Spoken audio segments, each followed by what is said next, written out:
Am I the asshole for bringing my SIL's wallet to the restaurant when she conveniently always forgets it? My, female 28, SIL Amy, female 26, always comes to visit from out of town. She stays with us instead of a hotel, and always wants to go to expensive restaurants. She always conveniently forgets her wallet, or domes up with some excuses as to why she can't pay her share. She has implied that since I make much more money than her, I should be the one to pay. No, not my husband should pay, but me specifically.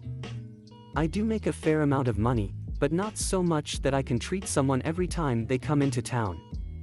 Nonetheless, in the past, I have just paid the bill and asked her to pay me back. She never has. She had made a reservation at an extremely expensive restaurant last night, and before we left, I made it clear that I wouldn't be paying her bill. This is where I might be the asshole, and I'll admit I got this move straight from an episode of 2.5 Men. As we were leaving, she and my husband went to the car. I pretended I forgot something and went back inside. I found her wallet sitting right on top of her suitcase. I put it in my purse and we went to the restaurant. When we were done eating, I asked for separate bills. She said no, we need one bill, because she forgot her wallet again. I reached in my purse and said, "This wallet?" She was extremely furious. She said that I should not have touched or grabbed her wallet. So AITA for taking her wallet and bringing it to the restaurant? Edit, wow, thanks for all the awards. Geez lol. So many comments that I can't keep up, but thank you to everyone who had something to say. Edit 2, Amy just called me, she saw this post and she yelled at me for bad-mouthing her on the internet. Honestly, I don't care. Amy, hopefully reading all these comments is a wake-up call for you. Not the asshole, but you totally should have flipped the switch, left your wallet at home, only brought your license so she had to cover the whole bill, then never taken her out to a restaurant again. Am I the asshole for bringing up my brother's premature birth at Christmas dinner to get my parents to shut up? I am a nurse practitioner and I am the primary care provider for a lot of the low-risk maternity cases at the practice where I work. I also work hand in hand with the doctors and midwives to create a healthy maternity, birth, and postpartum situation. My fiancée is completing her residency. We live together and have for a few years now. We aren't in any hurry to get married. We originally had plans to do so a couple of years ago, but then we got really busy for 2 years. It is driving my very religious parents crazy that their youngest son is living in sin. I don't really care. I'm an adult and I do what I want. We are getting married in June. So we are visiting my parents for Christmas.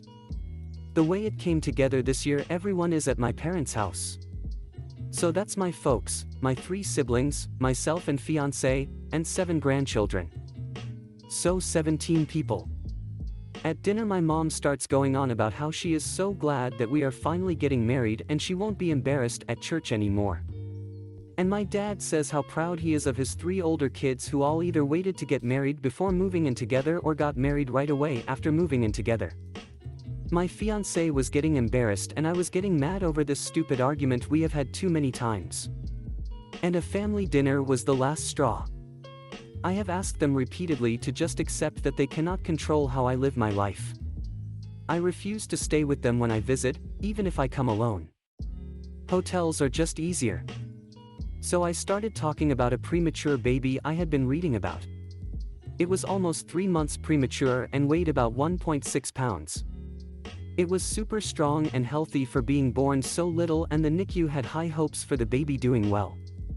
My mom and dad both got deer in the headlights looks on their faces. Too bad. Should not have fucked around with my fiancé's feelings. So I asked about my oldest brother. He was born almost 4 months premature. Is there a chance that we could check out the family album where we keep all the records of family births and stuff? I already know my brother was over 9 pounds and almost 23 inches long when he was born. My grandmother told me all about it the first time my parents tried to shame me. The subject gets changed very fast. After supper my parents told me that I should not try to embarrass them with private things that are not my concern. I told them that if I heard anything about my living arrangements ever again for the rest of my life, I would make sure to keep bringing up the fact that my mom was in her second trimester when they got married. My parents are mad at me for telling them how to behave in their own home. But my fiancé is happy that they seem to be off the subject for good. Am I the asshole? Not the asshole, you asked politely. They persisted in their vocal rudeness. You had to take a stronger measure. You did it with finesse, which got your point across and achieved your goal, which seems almost a Christmas miracle given their hypocrisy and lack of manners and self-awareness. Thanks to Grandma, your parents got run over by the reindeer of truth at Christmas dinner. Hallelujah. Am I the asshole for not taking down my video that was a gift from my best man? I have a sister that's 6 years older than me. My parents for years canceled on me last minute because of my sister. I have a basketball game. Oops, sorry sister, doesn't feel like going out. I am graduating. Oops, sorry sister, had a bad day at work. They have missed both major and smaller events in my life because of her meltdowns. I met the love of my life. We decided to tie the knot. From the beginning I told my parents how I am worried my sister will ruin another special moment in my life. My mom told me over and over again it would not happen. The day of my wedding, I received a voicemail from my mom saying they couldn't come because my sister's dog was sick and she was upset. I was hurt. My best man, however, is a jokester. He took my phone, then went to my fiancé and asked if he could post a video of our wedding as a gift on social media. She loved his idea. I had no idea about it until I came home. Our honeymoon was at a lakeside cabin. No cell service. The post's caption was, "My best friend." He is an amazing person even if his parents never showed up for him. The video was still pictures of us next to her parents, me on the dance floor, cutting the cake. Where you would normally see both parents in wedding pictures. The sound behind the video was my mom's voicemail explaining how they couldn't come because my sister's dog was sick. I came home a week later to hundreds of messages. Family members from both sides insisted I take it down. I was told my sister hasn't stopped crying. My mom is refusing to leave the house. I may be the A here. I didn't take it down when I got my messages. I didn't call my family back right away. I waited until my vacation time was over at work and enjoyed my time with my wife in our new home. Before I contacted anyone, my dad told me to take down the video.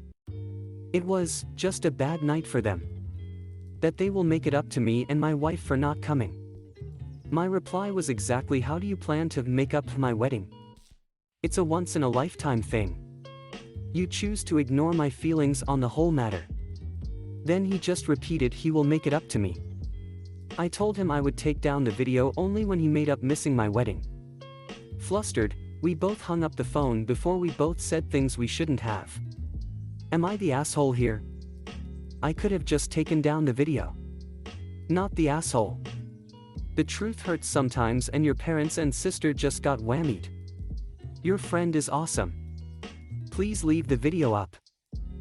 Am I the asshole for walking out of the airport when I saw my husband's mom standing there with her luggage? Hello. I don't know where to begin, it's been an absolute nightmare recently. And I felt like I was losing my sanity. So for more details about my situation, I have to admit that my husband's mom favors him over all his siblings. This affected his relationship with them and me as well. He's never seen an issue with how differently his mom treats him. It bothered me and made me feel uncomfortable.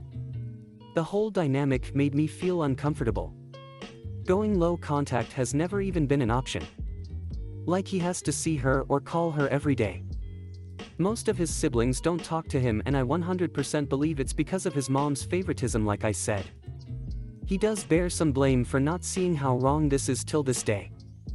In many instances I found myself making excuses for his behavior. Even in my post. I did it spontaneously and I don't know why. But I guess it's because of how much I love him and because I really wanted to be able to work these types of things out without letting them affect our marriage.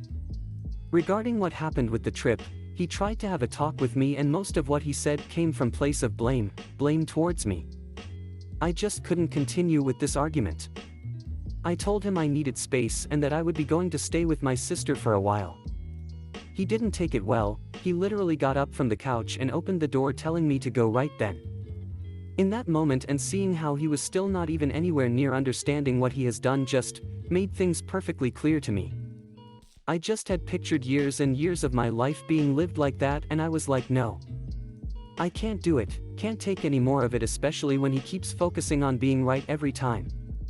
His mom can do no wrong. I'm always aggressive, crazy, jealous, pathetic, overreacting. All these people's opinions, advice, and concerns were like a spark, like the wake-up call I really needed. Though I wish that it didn't get this far, but what's done is done. Right now I'm staying with my sister. I brought my dog with me as well. He sent me his last message telling me I'm the one choosing to end what we had together, but I believe it's the other way around, especially with how he keeps making his mom the victim in this situation. It's become clear now that we keep going in circles with no end in reach, and I'm just so exhausted and overwhelmed. I'm not mad at him and don't expect him to change, but at least I'm given options to decide what's best for me and my future, even if it's separation and divorce. A big thank you to those who reached out with resources that I feel very, very lucky to have come across. Just wanted to give you an update since many of you asked for it. I'm sorry you are going through this, but I'm also so very, very, very proud of you. You are standing up for yourself. Putting yourself first. Looking into the future and making sure it will be what you want it to be. I wish you the best of luck. Give the doggo the biggest of hugs and lots of pets. Am I the asshole for dropping our dinner on the ground and walking out when my boyfriend asked me, "What's for dinner tonight, bitch?" I was over my boyfriend's apartment this weekend and I was cooking dinner because he was studying for exams. I made pasta and a chunky sauce with meatballs and veggies. I told him dinner was ready and he goes, "What's for dinner tonight, bitch?" With like a lot of emphasis on the last word. I was fed up. I'd had a pretty rough day with work and I have some awfully bad associations with that word being used by other people in my life who were pretty abusive. So I was so irritated that I dropped the pot of pasta sauce I'd been carrying right on the ground and was like, "Well, nothing's for dinner tonight now. And I better not hear you using that word again, it's for the girls." He was freaking out about how sauce had landed on his rug and he even said, "You're seriously acting like a bitch right now." I dunno what else to call it. I just walked out and got takeout for myself and went to my friend's house. She thought it was funny, but my boyfriend was furious. He kept texting and calling and sending me voice memos trying to explain that saying, "What's for dinner tonight, bitch," was a TikTok trend. And that he was just quoting something as a joke to put on TikTok. I thought that was the shittiest excuse ever. It doesn't matter if he saw it as a joke, or stole that joke, it was still disrespectful. But it didn't change the fact he thought that shit was funny, to demean me when I was trying to do him a favor. Like hell, I came over when he was studying to make a home-cooked dinner and he decides it's time for jokes. So I put my phone on Don't Disturb for the night and split a bottle of wine with my friend and her roommate. The next morning he was sending me angry texts demanding I clean his rug because he was too busy with exams to do it. I was shocked he left it overnight. That's disgusting. I texted him back saying, "Yeah, so that's the bitch tax, honey, smiley face, leave me alone till you're ready to handle your own cooking and cleaning because this bitch isn't anymore. Also, it's vile you left that soaking in all night." He called me and told me that he was okay with doing his own household work, but I did throw a full pot of sauce at the ground, so that's on me to clean up. I told him, "Yeah, no, I'm not comfortable doing chores for you if you see me like you're B***tch. He told me he didn't and it was just a trend, and I got pissed off he was playing that TikTok trend BS excuse again, and I told him, "Well, I'm starting a trend called saucing, where as a little joke people throw pasta sauce around. You can't be mad because it's just a little trend, a little jokey joke, just a little prank, bro." He got really pissed off and hung up on me, and now I'm seriously wondering if this dumb fucking TikTok joke is gonna be the end of things between us. Am I the asshole for how I reacted when my boyfriend asked me, "What's for dinner tonight, bitch?" Edit to address a comment I've gotten a lot and I don't have time to reply to every time. But did you tell him not to call you a bitch? Like how would he know otherwise? Honestly, if someone has gotten to the age of 30 and not realized that women, as a whole, do not like having demeaning slurs used against them, they're beyond my help. This isn't something that needs to be told. I shouldn't have to go through life like, hey man, just in case you were thinking I might like degrading slurs against my gender used on me, I don't actually, smiley face. And if you were about to comment something like that, let me just tell you in no uncertain terms. Women do not like being called bitches by men. Do not call women bitches. If you needed to be told that is unkind, consider yourself officially told. Now you have no excuse to not understand. Sounds like she was definitely seeing red. When I first read this, I kind of thought she overreacted. So I tried to think about how I would feel in her situation, and I realized I honestly have no idea. My husband and I tease each other all the time, but we also have a, clearly unspoken, line that we don't cross, and it comes somewhere before calling each other names like this. I was completely wrong when I thought she overreacted. She has a right to be respected by her boyfriend, and he's clearly failing to do so. Hope you enjoyed the video. Like and subscribe for future videos just like this.